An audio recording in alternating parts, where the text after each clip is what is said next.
तो आज बात करते हैं रामायण पे, लेकिन एक कॉमिक में। तो तुमने मेरी महाभारत की 18 डेज की वीडियो तो देखी ही होगी, जहां मैं महाभारत पर बनी कॉमिक को हिंदी में तुम्हारे सामने लाया था। तो आज बात करते हैं रामायण की री-इमेजिन्ड कॉमिक पर। अब ये कॉमिक भी 18 डेज की तरह लंबी है, तो अगर इस वीडियो पे सपोर्ट मिला तो आगे के चैप्टर जरूर लाऊंगा। तो हेलो वेबटास्टिक फैंस, मेरा नाम है सत्यम मिश्रा और समय को सराखों पर रखते हुए चलिए शुरू करते हैं। अरमागढ़ आर्यवर्त के पूर्वोत्तर में बसा एक शहर। ये जगह रोशनी से भरी हुई है, लेकिन जहाँ रोशनी होती है वहाँ अंधेरा भी होता है। हम हमारे कई चौकियों को खोते जा रहे हैं, हमारे क्षत्रिय हर दिशा में लड़ रहे हैं, पर अब हमें लगता है कि रावण खुद अपनी असुर सेना के साथ आक्रमण कर रहा है।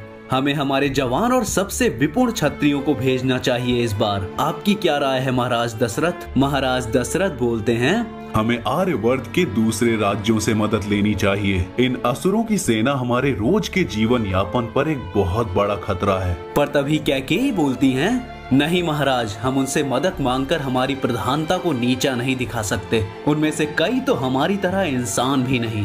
पर तभी वहाँ से आवाज आती है कि कैसे राजा बाली और किशिकिंधा ने असुरों की पूरी सेना को बिना किसी दिक्कत के हराया था, तो उनके साथ लड़ने में ही फायदा है। पर राजा दशरथ बोलते हैं, हम इस पर बाद में विचार करेंगे। अभी के लिए नए क्षत्रियों को युद्ध में भेजा जाएगा और इस नई सेना में मेरे चारों पुत्र भी होंगे। भरत सोच में था कि बस एक गलती और शक्ति कुंडली में गिर जाएंगे, वो मशीन जो पूरे शहर को प्रकाशित करती है। शत्रुघ्न डर रहा था और लक्ष्मण युद्ध को तैयार था। और राम बोलते हैं, ये एक बुरा विचार हो सकता है, पर आज मैं तुम्हें एक और पाठ पढ़ाऊंगा। और चारों एक दूसरे से लड़ने लग जाते हैं, पर शत्रुघ्न खुद को संभाल नहीं पाता और लक्ष्मण के वार से नीचे गिर जाता है। वो एक चेन पर लटकते हुए मदद मांगता है, पर राम नीचे कूद के शत्रुघ्न को बचा लेते हैं और उसे सिखाते हैं कि मूर्खता और वीरता समान नहीं होती। तुम्हें उस युद्ध में आना ही नहीं चाहिए था जहाँ तुम लड़ नहीं सकते। अब राम और लक्ष्मण ही वहाँ बचे थे कि तभी एक राक्षस वहाँ आकर बोलता है कि अत्याचार करने की सजा बहिष्कार में होती है। तो राम और लक्ष्मण खुद को जिम्मेदार बताते हैं इसके लिए, पर राक्षस बोलता है कि इसकी कोई जरूरत नहीं पड़ेगी।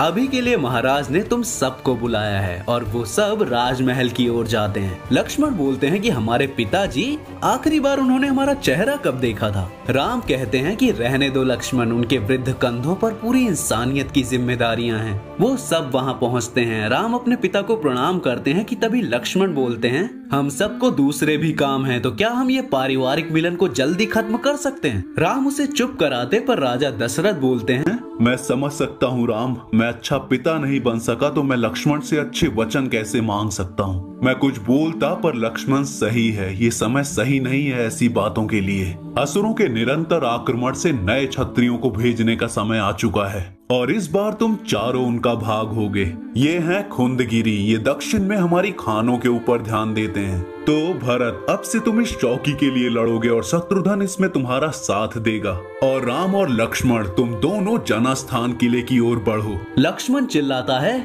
जनस्थान? ये बस एक गांव है, हम वहाँ क्या करेंगे? खेती करेंगे, लकड़ियाँ इकट्ठी करेंगे? हम क्षत्रिय हैं और हमें लड़ने जाना है, समाज सेवा करने नहीं। दशरथ बोलते हैं, हम इस पर कुछ नहीं कर सकते लक्ष्मण, पूरी सभा का यही फैसला है। तभी कैकेयी बोलती हैं, अरे महाराज, आप मना मत कीजिए, आपने ही सभा को भटकाया है, ताकि आप मेरे पुत्रों को लड़ाई में भेज रहे हैं और वहीं राम और लक्ष्मण को सान्य चौकी पे।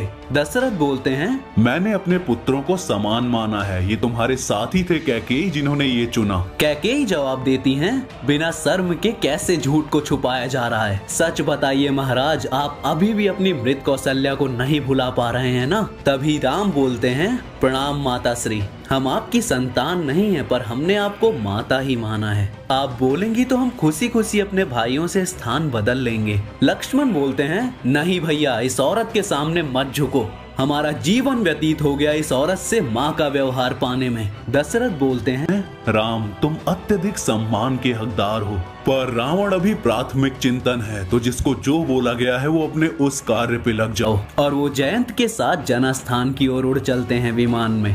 लक्ष्मण बोलता है, आखिर क्यों पिताश्री हमें यहाँ भेज रहे हैं? उन्होंने सालों से कोई कर्ज नहीं चुकाया, उन्होंने राज्य के दूसरे स्थानों जैसे खुद को उन्नत नहीं किया, वो अभी भी 20 साल पुरानी टेक्नोलॉजी इस्तेमाल कर रहे हैं। जैसे ही वो जनस्थान में उतरते हैं, आधे नंगे बच्चे उनकी ओर भागते हैं। राम उनके साथ खेलते हैं, लेकिन लक्ष्मण उन्हें छूने भी नहीं देते। लक्ष्मण अभी भी इस राज्य पर भरोसा नहीं कर रहे थे, वो इनका खाना तक नहीं खाना चाहते थे। पर जब उनसे जबरदस्ती की गई कि लक्ष्मण जी ये भांग तो पियो, तो वो बस उसे टेस्ट करना चाहते थे और धीरे धीरे नशे में डूब गए। पर तभी अगली सुबह होती है। लक्ष्मण का सर दर्द कर रहा था, पर तभी सामने वो पाता है कि 3000 के आसपास असुर उनका इंतजार कर रहे थे। उन्होंने लकड़ी काटने वालों का सर काट के लटका रखा था। लक्ष्मण भी युद्ध के लिए तैयार थे और राम बोलते हैं, जनस्थान मेरे भाइयों और बहनों, पिछले 50 सालों तक तुमने इस जमीन को प्रफुल्लित बनाया है, तुमने इसको एक घर बनाया है, पर असुर उन सबको छीनने आए हैं। तुम्हारा घर, तुम्हारी जिंदगी, तुम्हारे परिवार।